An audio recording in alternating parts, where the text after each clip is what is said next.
Your shabby clothes got an upgrade to high-end style thanks to the splash of fine wine. Isn't that nice?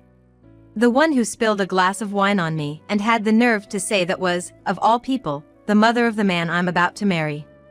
She's got another thing coming if she thinks this rudeness will be tolerated. Wipe that smug look off your face. My name is Patricia. I'm a 25-year-old single office worker at a mid-sized company. I find my job enjoyable and fulfilling, and my relationships with my coworkers are good. I've been considering that I'd like to continue my work even after getting married. If I have a child, I'll take maternity leave, then return to work once things calm down. I've been considering that kind of plan. Suddenly, the idea of marriage has become a tangible part of my future. Indeed, I was proposed to by my boyfriend of 2 years just recently. We spent time at a fancy restaurant with a beautiful night view, and I noticed my boyfriend, Robert, unusually silent, his eyes darting around without settling on anything. Even at the observation deck with a beautiful night view afterward, he was still suspiciously looking around, heaving sigh after sigh.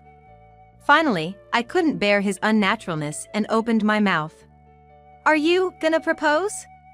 Of course, I could tell. After 2 years together, one can figure it out. At that moment, his face turned red, his mouth opening and closing without uttering a word. I worried he might faint from lack of oxygen. So I told him to take a deep breath. Then, as if he had made up his mind, he took out a ring from his pocket and proposed to me. Whoa! Remembering the situation, I let out a strange sound and held my head. I was fine at that moment because the atmosphere was pushing me, but when I sober up and return to everyday life, I can't help but feel embarrassed about my behavior and his expression at that time. I am too socially inept. I have to remember not to get carried away. Marriage is just the start, I remind myself. But whenever I let my guard down, I can't help but grin, and my colleagues call me creepy. But in my current lovesick state, I don't care about such comments. Now, when it comes to marriage, the first step is to meet each other's parents. I broke the news to my parents while having breakfast. I'm getting married. So, that's it. Oh, is that so? Was all it took for the announcement to be made. Just like that, they are finished. What considerate parents I have. Being the third child out of 4, I guess this is what I can expect. But, we did have a nice beef stew for dinner. The real issue is his family. When we announced our engagement, it seems they demanded we come over to their house right away. Whoa, should we go? I worried, but he assured me, saying, if there's any discussion to be had, we can handle it when both families meet. I was relieved, but I was also worried that they might say, you should at least come to give a proper greeting. After all, he's from a wealthy family. I only found this out recently. His dad is the CEO of a well-known corporation that everybody recognizes. When I expressed my concern and asked if everything would be all right, he didn't reassure me. He was furrowing his brows. He confessed, my family, they have their quirks. He continued, like I said before, my dad's company is quite large, founded by my great-grandfather. Yeah, you mentioned that before. My dad's pretty humble about it. He says it's not him who made the company great, but our ancestors and the employees. The real problem is my mom and older sister. Despite his pedigree, he speaks casually. I just give him a bitter smile and say, is that so? Anyway, their flaunting of their wealth is pretty bad. I mean, I went to a public school from elementary to high school, and my mom would always look down on other parents, saying something ridiculous like public schools are for poor people. Really? Well, elementary and middle school are one thing, but the high school I went to was a fairly competitive public one. I chose it because I liked it. Thankfully, my friends were good to me, and I never had any issues, but it seems there were rumors among the parents that my mom was a handful. It was pretty embarrassing. What did your mom do? Apparently, she said to the other parents at a PTA meeting, you poor commoners. Well, I'm one of those poor commoners. Suddenly I felt anxious, thinking my family might be treated as poor. He continued his story. My sister has a similar attitude and openly insists on associating only with the affluent. She even laughed when saying she had cut ties with all her school friends because none of them were rich. That's rather harsh. That's why I'd rather not meet at our house. I think they'd behave in a public place, especially when your parents are present. But I just want to warn you, I apologize in advance if my mother or sister say something inappropriate. Seeing Hiro's worried face, I reassured him by thumping my chest and saying with a smile, "Don't worry about it." But in reality, I was far from okay. The day of the meet and greet had arrived. The venue was a private room in an upscale restaurant that Robert had reserved. My parents looked nervous, but I was likely the most nervous one there. After all, compared to my parents who have lived a long life, I've seldom been to such places. I had arrived at the restaurant first and was thinking that when Robert and his family promptly arrived, we were ushered into the room. There, Robert and I announced our marriage to all our family members and bowed our heads in a polite request for their blessings. In response, my parents said, "Congratulations, Robert. Please take care of Patricia," my father said. My mother added, "Congratulations to you both. Be happy." What I was most worried about was Robert's family, but his father had a gentle look on his face and seemed like a very kind person, which reassured me. "Congratulations, Patricia. Our son may be a bit raw around the edges, but we hope you will take good care of him," he said. But it didn't stop there. The trouble started with the mother-in-law I had heard about in advance. You have a plain face. Aren't you mismatched with Robert?" She bypassed the greeting and went straight into assessing me. My parents and I were taken aback. But the surprises were just beginning. Here comes the second arrow. The sister-in-law says, I can't believe you're marrying someone so ordinary. She definitely doesn't have any fancy friends, does she? If she knew a handsome rich guy, I wish she would have introduced me." As we stood there stunned, Robert quickly tried to smooth things over by saying, well, let's enjoy the meal first," but he couldn't change the awkward atmosphere that had developed. The two who were to be my mother-in-law and sister-in-law, unlike Robert and his father who were dressed in normal suits, had full-blown hair and makeup, to say the least, flashy. Their accessories were adorned with large gemstones, making me wonder if they weren't too heavy. Their makeup was a bit too much. Not only their clothes, but their handbags, watches, and all the items they wore were high-end brand goods. What can I say? Each item is probably wonderful in its own right, but when they all come together at once, it creates a sort of traffic jam of brands and it just seems out of place. That's what I learned having these two in front of me. I initially thought we wouldn't get along, but I reconsidered. Enduring is also an important part of marriage. It's not as much as it used to be, but two strangers can't suddenly become a real family. So, get to know my partner's family little by little. Such noble thoughts of mine were completely overlooked. The arrows kept coming. "You're really plain, aren't you? Hey, what brand is that dress?" "Oh, this isn't particularly a brand." "Seriously? I can't believe it. It's the worst having you as a sister-in-law." Getting to know my partner's family little by little. "She doesn't look like she has any money at all, does she? You don't think she's after your money, do you? I wonder if the neighbors might mistake her for a maid every time she comes over. Oh, I just can't stand the thought." "Maybe you should reconsider, Robert. Find someone more high class, don't you think? A girl who can introduce me to a handsome, rich guy would be ideal in my book." "That's right, just like what your sister said. Look at that face. She looks just like some poor folk. This is just hopeless." This was like a battlefield, with arrows of insults flying everywhere. There was no way I could negotiate peace in this situation.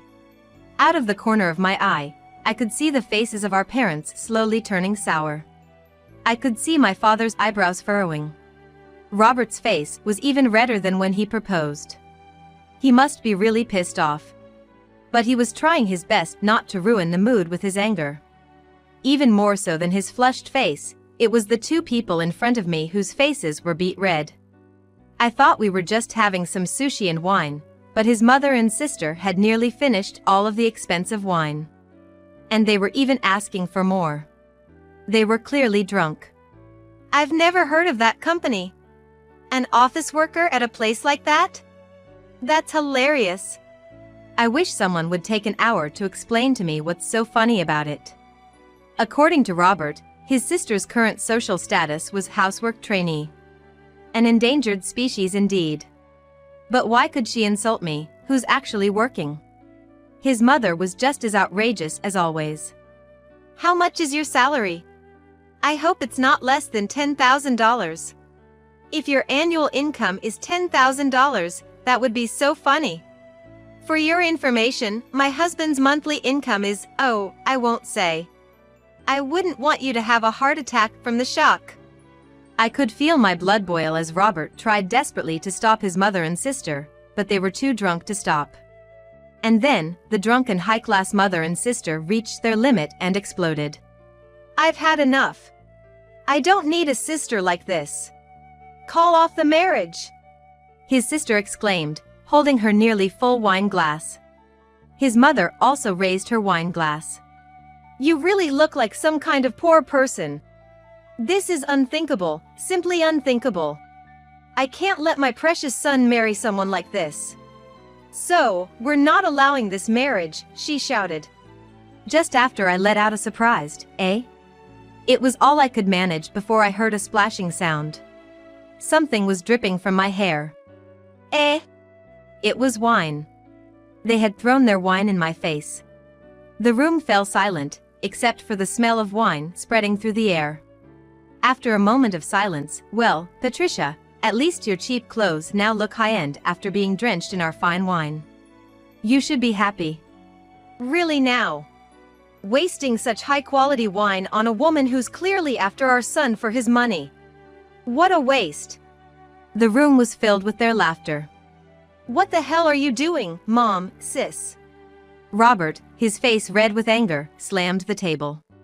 But the two of them just kept on drinking their wine, looking unrepentant. How could you two be so rude? Apologize. His father, his face pale with anger, tried to intervene. But they just ignored him. That's when it happened. My mother, who had been silently wiping me clean, yelled, "Stop this nonsense. Apologize to my daughter." The atmosphere in the room suddenly grew heavy. After an uncomfortable silence, my father put his hand on my shoulder and said, "Let's go home, Patricia. Discuss the future with Robert later." Okay. There's no way I could stay here any longer anyway. Looking at the wine stain spreading across the floor, I was on the verge of tears, contemplating the need for compensation. Patricia, I'm sorry. I really am. My stupid mother and sister. Robert was quick to apologize, but another voice interrupted him. Get out, get out. You poor folks should just leave. It was his sister. Upon hearing her, my father, who had been holding my hand, stopped in his tracks. Then he slowly turned around. His glaring gaze startled her and she made a worried face. My father had an overwhelming presence. What's your problem, you poor people? But his sister glared back defiantly. To her, my father smirked and said, Well, consider this either a warning or advice. You probably won't believe me, but I'll say it anyway. Huh? Do you realize how much the world must hate you? What? What are you talking about? There's a bunch of nasty spirits gathering around you. I can't tell if they're ghosts or thoughts, but they're all shrouded in something very dark. What? You're talking nonsense. You really think I'd believe such nonsense? I'm not asking you to believe me. You'll probably feel more convinced when something strange happens. That's all. What, something strange? To the flustered sister, my father continued his words. I don't know if it's going to be an illness or some misfortune. But you'll see the results soon enough. Thanks to this ability of mine, I've saved many people. I've seen a lot who came crying to me because they didn't listen to my advice. I wonder how it'll turn out for you. If it had been just his words, His sister and mother probably wouldn't have believed him. They would have laughed it off. But the seriousness in my father's eyes, his heavy tone didn't allow for that. They turned pale. This is a joke, right? It's as true as the wine you've spilled. I have no reason to advise you who treated my daughter terribly, but I can't bear to see the family of a man who may become my son-in-law fall into misfortune. Pushed by that intensity, his mother and sister began to tremble. Behind the two, my father pointed and said, "The woman with the perm and the brunette over there. You'd better apologize if you remember them." Ah! How do you know about them? As his mother and sister screamed in terror, we left the scene. The day after that crazy meeting, Robert came rushing to our house. He apologized and promised to cut ties with his mother and sister. This raised Robert's stock in our house. Then, a few days later, his mother and sister showed up at our house asking for forgiveness. "We're very sorry." Of course, I was surprised to find two people asking for forgiveness on my doorstep when I got home from work. The two of them, his mother and sister, begging in front of my perplexed mother. My father, standing to the side with a stern look on his face and arms crossed. "What's going on?" Then my mother-in-law suddenly yells in front of me. "I got seriously sick just as you said. I felt a bit off, so I got tested and was shocked. They told me that I would have been in serious trouble if they found it any later." His sister also chimed in. "I thought I found a great guy, but he turned out to be a marriage scammer. After you warned us of some impending misfortune, I got suspicious and hired a private investigator. I was about to fall prey to him if I hadn't listened to your advice." Then, in harmony, the two of them apologized for their impertinence. My father was lounging around casually, looking down at the two of them. Like some kind of tough guy with a vape in his mouth. In a low voice, he told them, "You two are apologizing to the wrong person, aren't you?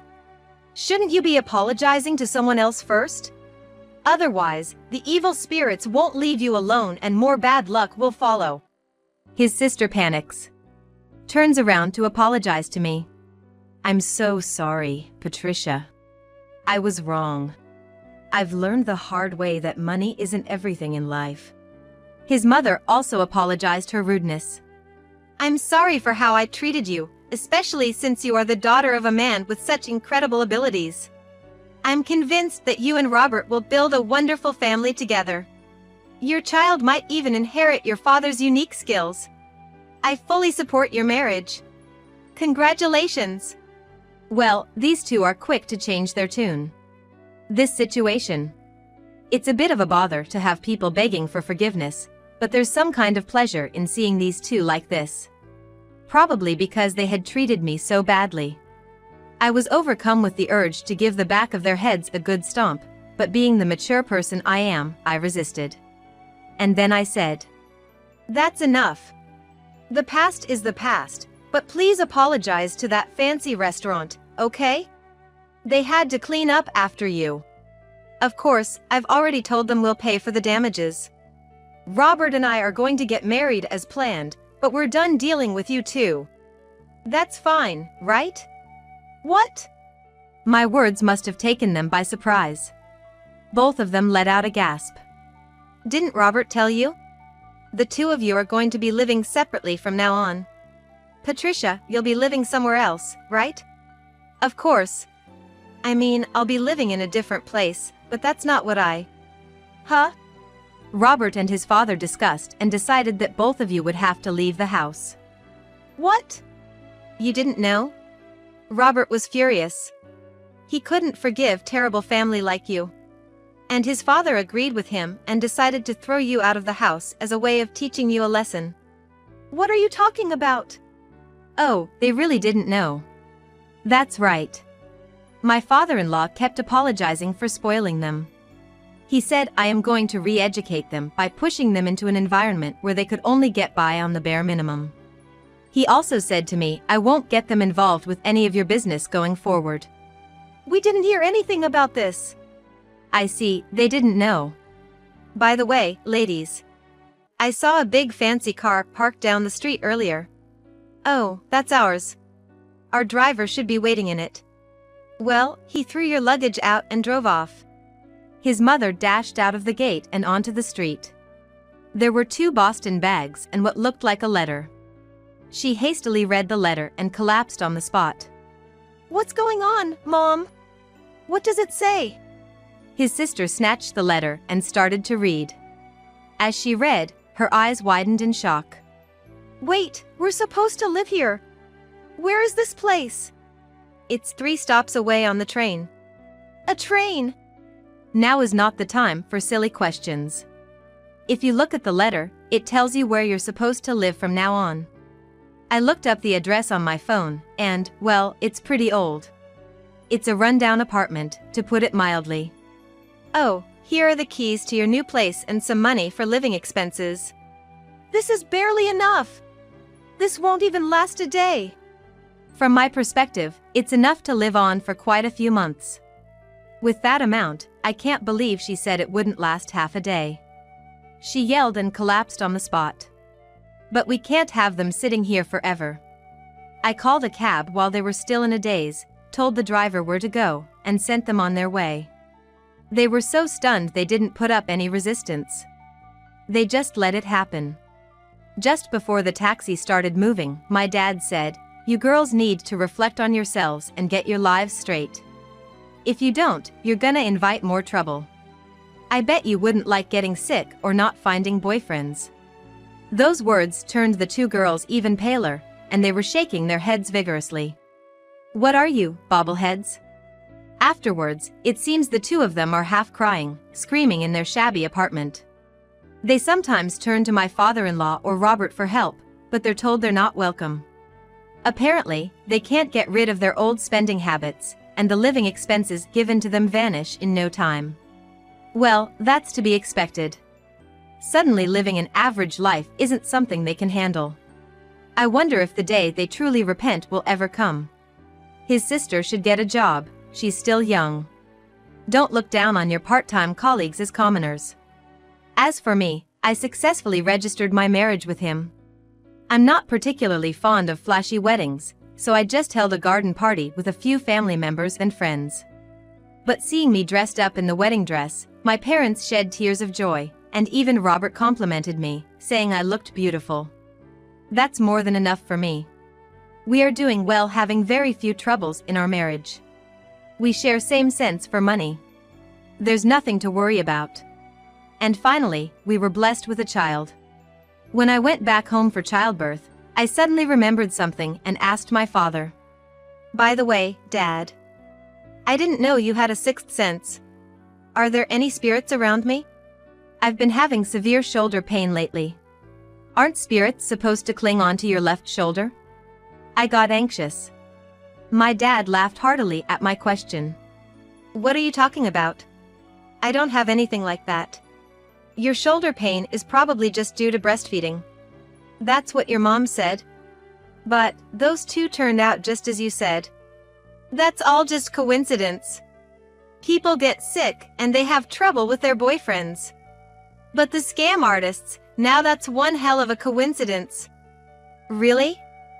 But even at the meeting at the fancy restaurant, those 2 seemed to recognize the woman with the perm and the one with the brunette hair. They seemed to know something about them. Unable to hold his laughter, my dad replied. What are you talking about? There are thousands of women with perms and the brunette out there. Then, those 2 must have been really disliked. They must have realized it themselves. In their minds, images of women with perms and the brunette must have filled their thoughts. I was flabbergasted by my dad, who was laughing while holding his belly. Just as if he was baited by my dad, the baby in my arms gave an angelic smile.